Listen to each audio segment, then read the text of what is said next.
നമസ്കാരം.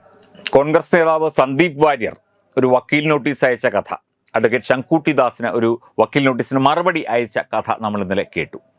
അതായത് താങ്കളെ ഉദ്ദേശിച്ചല്ല, താങ്കളെ ഒട്ടും ഉദ്ദേശിച്ചില്ല, ഞാൻ വേറെ ആരെയുമാണ് ഉദ്ദേശിച്ചത്, എൻ ഹരിക്ക് പരിചയമുള്ള ആൾക്കാരെ ആരെയാണ് ഉദ്ദേശിച്ചത് എന്നൊക്കെ പറഞ്ഞാണ് ഇന്നലെ വക്കീൽ നോട്ടീസിന് മറുപടിയായി പറഞ്ഞുകൊണ്ട് കുറേ പരോക്ഷമായി മാപ്പ് പറയുന്ന രീതിയിലേക്ക്, അതായത് താങ്കളെ ഞാനൊന്നും പറഞ്ഞില്ല, താങ്കൾ എന്നെയൊന്നും ചെയ്യരുത് എന്ന നിലവാരത്തിൽ തന്നെ ആയിരുന്നു ആ മറുപടി. നമ്മളത് ഇന്നലെ വാർത്തയായി അതിൻ്റെ വിശദീകരണങ്ങൾ നൽകുകയും ചെയ്തു. ശങ്കുട്ടിദാസ് എഴുതിയ പോസ്റ്റ് പൂർണ്ണമായി വായിച്ചുകൊണ്ട് തന്നെയാണ് ആ വാർത്ത ഇന്നലെ നമ്മൾ തത്വമായി നൽകിയത്. ഈ ഒരവസ്ഥയിൽ സന്ദീപ് വാര്യരുടെ ഭാവി എന്താകും എന്നുള്ള ഒരു ചിന്ത ഇപ്പോൾ പൊതുവെ ചർച്ചയാകുന്നുണ്ട്. എന്താകും ഇയാളുടെ ഭാവി? അതായത് ഇയാൾ തൊടുന്നതെല്ലാം പ്രശ്നങ്ങളാണ്, പ്രതിസന്ധിയാണ്. ഇയാളെ പാലക്കാട് ഇലക്ഷൻ നിർത്തിയില്ല, അതിനുശേഷം ഇയാൾ എന്തൊക്കെയോ തോന്നിയാസങ്ങളൊക്കെ പറഞ്ഞു നടന്നു. BJPക്കെതിരെയാണ് പറയുന്നത് കേട്ടോ.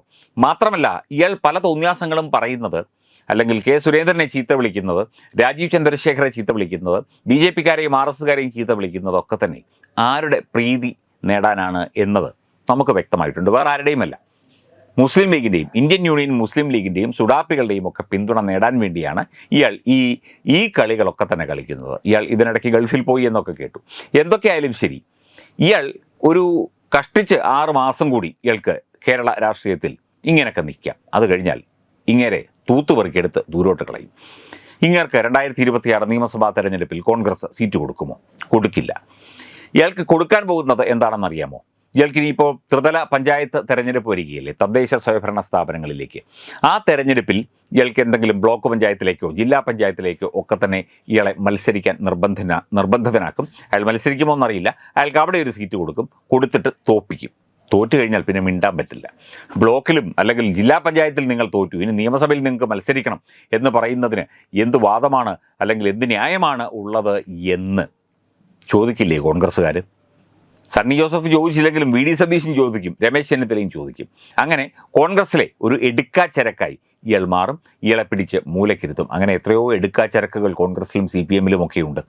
അപ്പം അതിൽ ഒരാളായി മാത്രം സന്ദീപ് വാര്യർ എന്ന വ്യക്തി മാറാൻ പോവുകയാണ് എന്നാണ് രാഷ്ട്രീയ നിരീക്ഷകർ ഒക്കെ തന്നെ ഇപ്പോൾ വിലയിരുത്തുന്നത്.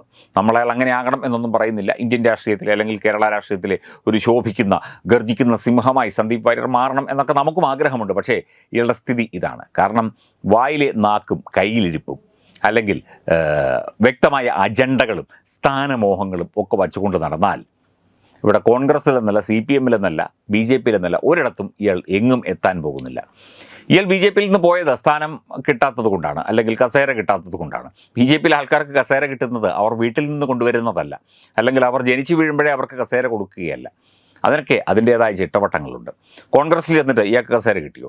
ഇയാൾ പാലക്കാട് രാഹുൽ മാങ്കൂട്ടത്തിലും ഷാഫി പറമ്പിലും ഒക്കെ ചേർന്ന് മച്ചാനായിട്ട് കുറേ നടന്നു. ഇലക്ഷൻ കഴിഞ്ഞപ്പോഴത്തേക്കും ഇയാളെ ആർക്കും വേണ്ടാതായി. ഇപ്പോൾ ഇയാളുടെ പ്രധാനപ്പെട്ട ജോലി എന്ന് പറഞ്ഞാൽ ജയ്ഹിന്ദിലോ അല്ലെങ്കിൽ അങ്ങനെയുള്ള ചാനലുകളിൽ പോയിരുന്ന് ഓരോന്നൊക്കെ വിളിച്ചു പറയലാണ് ഇയാളുടെ പ്രധാനപ്പെട്ട ജോലി. ആയിക്കോട്ടെ, നടന്നുകൊള്ളട്ടെ. BJP ആയിരുന്നപ്പോഴും ഇങ്ങനെയൊക്കെ ഉണ്ടായിരുന്നു. പക്ഷേ അന്ന് പറയുന്ന കാര്യങ്ങൾക്ക് അല്പം സത്യസന്ധതയുണ്ടായിരുന്നു. ഇപ്പോഴതൊക്കെ പോയിട്ട് യഥാർത്ഥ കോൺഗ്രസ്സുകാരനായിട്ട് നാക്കെടുത്താൽ നുണ മാത്രം പറയുന്ന ഒരവസ്ഥയിലേക്ക് കാര്യങ്ങളെത്തി എന്നാണ് കോൺഗ്രസ്സിനുള്ളിൽ ഉള്ളവർ തന്നെ പറയുന്നത്. മാത്രമല്ല കോൺഗ്രസ്സിൽ രാഷ്ട്രീയത്തിൽ ഇറങ്ങിയ സമയം മുതൽ സ്ഥാനാർത്ഥിത്വം മോഹിച്ച് നടക്കുന്ന എത്ര പേരുണ്ട്? അവരെയൊക്കെ തള്ളിക്കളഞ്ഞിട്ട് ഇയാളെ സ്ഥാനാർത്ഥിയാക്കി കഴിഞ്ഞാൽ പിന്നെ ഇയാൾ ജയിക്കൂ ഏതെങ്കിലും ഇലക്ഷന്? നിയമസഭാ തെരഞ്ഞെടുപ്പിലെന്നല്ല, ഒരെലക്ഷൻ ജയിക്കില്ല. അവർ തന്നെ കാലുവാരിക്കോളൂ. ഇവിടെ അങ്ങോട്ടും ഇങ്ങോട്ടും കാലുവാരലാണല്ലോ. മുഖ്യമന്ത്രിയാവാൻ ആയിരിക്കുകയാണ് KC വേണുഗോപാൽ. കാരണം ലീഗിൻ്റെ പിന്തുണ അയാൾക്കാണ്. അപ്പം സതീശൻ്റെയും രമേശ് ചെന്നിത്തലയുടെ അവസ്ഥ എന്താകും? ഇതൊക്കെ തന്നെ കോൺഗ്രസ്സിൽ നടക്കുന്നത്. അപ്പം അത്തരമൊരു പാർട്ടിയിലേക്ക് ഇയാൾ ചെന്ന് പെട്ടത് നന്നായി.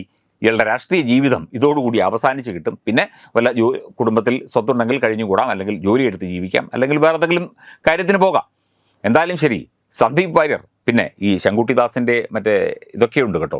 അയാൾ കേസ് കൊടുത്തിട്ടുണ്ട്, ക്രിമിനലായിട്ടും സിവിലായിട്ടും കേസ് കൊടുത്തിട്ടുണ്ട്. ഈ കേസുമായി ബന്ധപ്പെട്ട് എന്തെങ്കിലും ശിക്ഷാവിധിയോ പോലും വരികയാണെങ്കിൽ പിന്നെ 6 വർഷത്തേക്ക് മത്സരിക്കാൻ പറ്റില്ല. കാരണം 2 വർഷം തടവ് ശിക്ഷ ലഭിക്കാവുന്ന കുറ്റം ചുമത്തിയാണ്, അല്ലെങ്കിൽ കുറ്റം ആരോപിച്ചുകൊണ്ടാണ് ഈ ഒരു കേസ് കൊടുത്തിരിക്കുന്നത്. അപ്പം സന്ദീപ് വാര്യരുടെ ഭാവി എന്താണ് എന്നുള്ള കാര്യം പ്രത്യേകിച്ച് പറയേണ്ട കാര്യമില്ലല്ലോ. ഇങ്ങനെയുള്ള ആൾക്കാരുടെ ഭാവി ഇങ്ങനെ തന്നെ ആയിരിക്കുകയുള്ളൂ.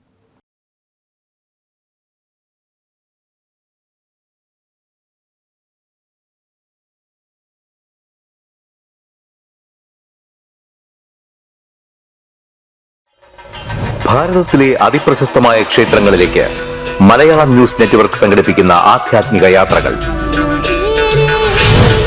പ്രമുഖ ട്രാവൽ ഏജൻസിയായ യാത്രാനന്ദയുമായി ചേർന്ന് മലയാളം ന്യൂസ് നെറ്റ്വർക്ക് ഒരുക്കുന്ന യാത്രയിൽ ചുരുങ്ങിയ നിരക്കിൽ നിങ്ങൾക്കും പങ്കാളികളാകാം. ഭാരതത്തിലെ പ്രമുഖ ശക്തിപീഠമായ അസമിലെ കാമാഖ്യ ക്ഷേത്രത്തിലേക്കാണ് ആദ്യ യാത്ര. കാമരൂപമെന്ന് കാളിദാസനും പ്രാഗ്ജ്യോതിഷപുരമെന്ന് വ്യാസനും വിളിച്ച അതിമനോഹരമായ സംസ്ഥാനമാണ് അസം. സമമായി മറ്റൊന്നില്ല എന്നാണ് അസമിന്റെ അർത്ഥം. ബ്രഹ്മപുത്ര നദിയും ഹിമാലയവും ദൃശ്യചാരുത കൊണ്ട് അനുഗ്രഹിച്ച അസമിലെ കാമാഖ്യ ഇന്ത്യയിലെ തന്നെ ഏറ്റവും പ്രധാനപ്പെട്ട കാളി ക്ഷേത്രങ്ങളിലൊന്നാണ്.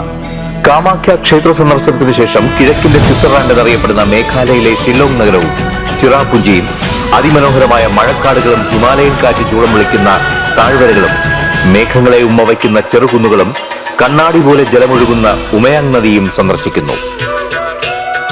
ജീവിതത്തിൽ ഒരിക്കലെങ്കിലും കണ്ടിരിക്കേണ്ട ഈ അത്ഭുത ലോകത്തിലേക്ക് നിങ്ങളെ സ്വാഗതം ചെയ്യുന്നു.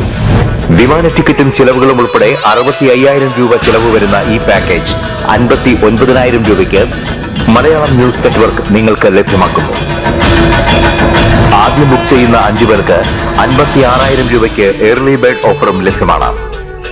കൂടുതൽ വിവരങ്ങൾക്ക് ഇനി പറയുന്ന നമ്പറിൽ ബന്ധപ്പെടുക.